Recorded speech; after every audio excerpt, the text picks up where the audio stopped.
What is going on, guys and gals? So your APU isn't working. What's going on with it? Well, this is what this video is going to be about. The other day I had the APU on this go down on me. Was in the middle of loading and it went down on me, excuse me, daggone. And it ended up going down on me. So what I'm going to try and do is to help some of you others possibly diagnose your APU and why it went down on you, why it's not running. What are y'all looking at? You looking at this? Don't y'all worry about that. I got in a fight with a little porcupine, alright? I ain't plucked them out yet. Anyway.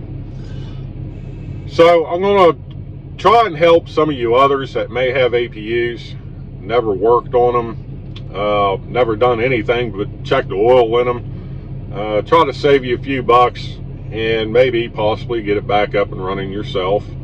And yeah, so let me get out to the APU and well, first let me backtrack a little bit. Some of the first things you want to do is obviously make sure you have power back to your controller in the bunk. If it's not lit up, you don't have any power to it, then a couple of things could be the issue with that. One, you've got a blowed main link fuse that runs down to your battery, okay? So you would want to check that, check your main power wire from your controller down to your battery, and it'll have a fuse link. It'll be a big bus bar looking thing. Check to see if it's connected, not corroded, whatever.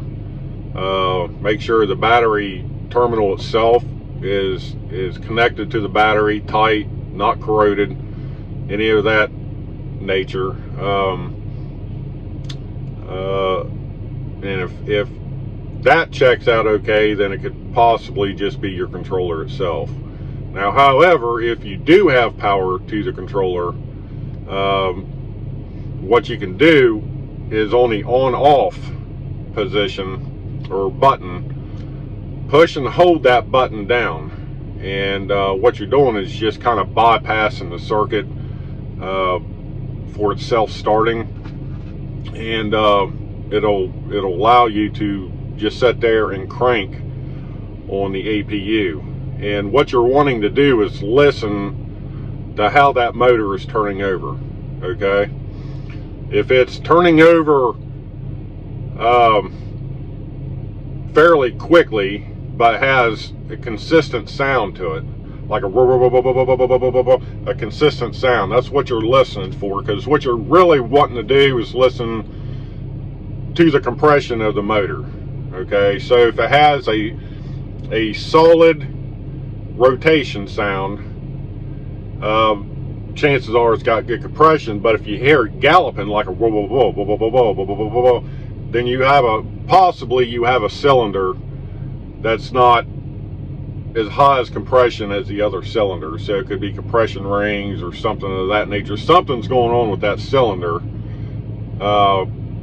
that's not allowing it to have the compression it needs to fire, okay?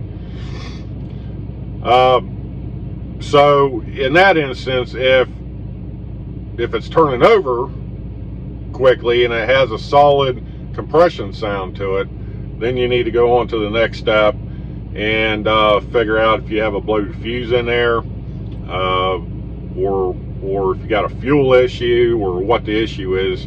And that's what I can show you on the APU itself. So let me get back there and we'll check it out. All right, guys, so hopefully you can hear me out here. And the APU in general that I'm talking about will be for a Carrier Comfort Pro. This is the one that I'm dealing with. So to check on these things, to really get into diagnose, you're going to have 4 bolts, okay? They're about 13 millimeter or a ½ inch. So you'll have one here, then you're going to have one on this side, one on this side, and then there's another one back there, just past this corner of this cover here. And what that does, it'll allow you to pop this whole cover off, okay?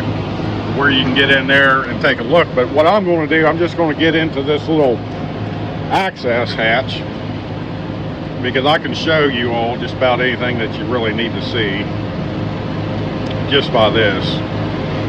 Get this off here. Oh, good Lord.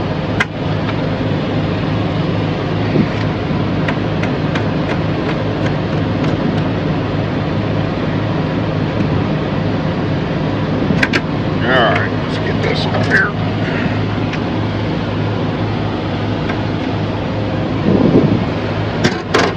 Alright, so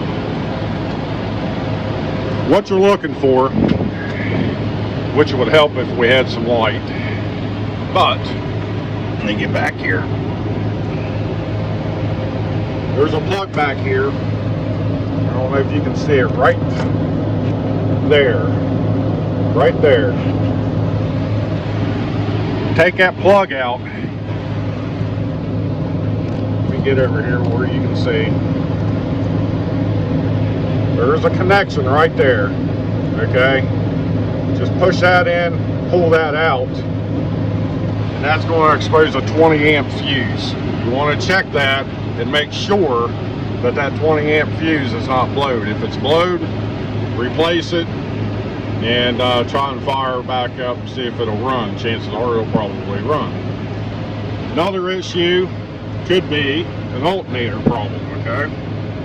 Now, on your main controller box, which is right here, you'll have a couple connection plugs. You want to check them, make sure they're in, they're seated.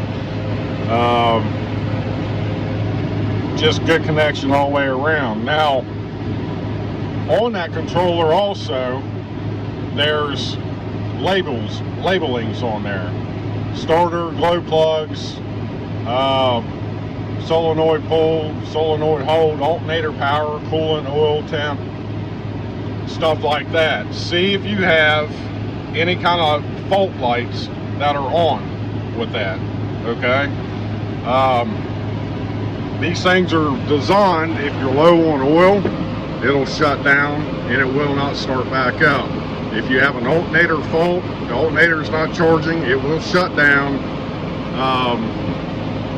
Most likely it'll shut down. Sometimes they will run, but most likely they'll shut down.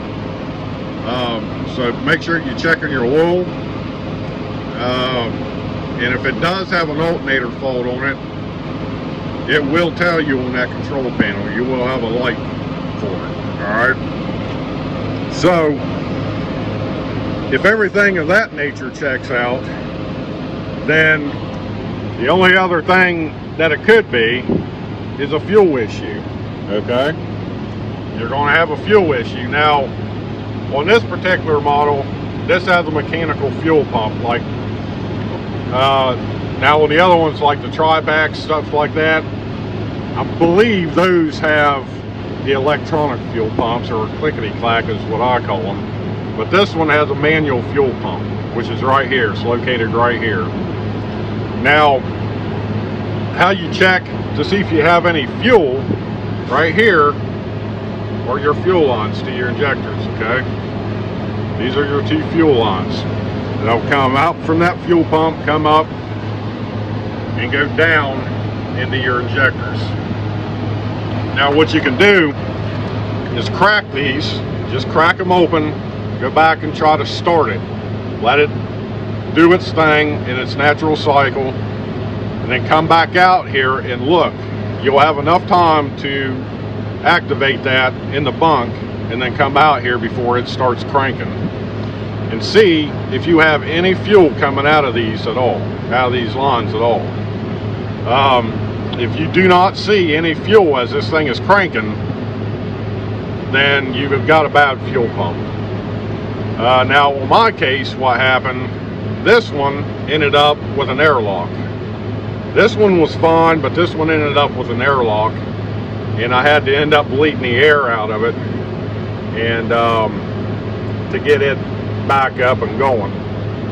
But those are some of the things that you need to look for when trying to diagnose of why it's not running.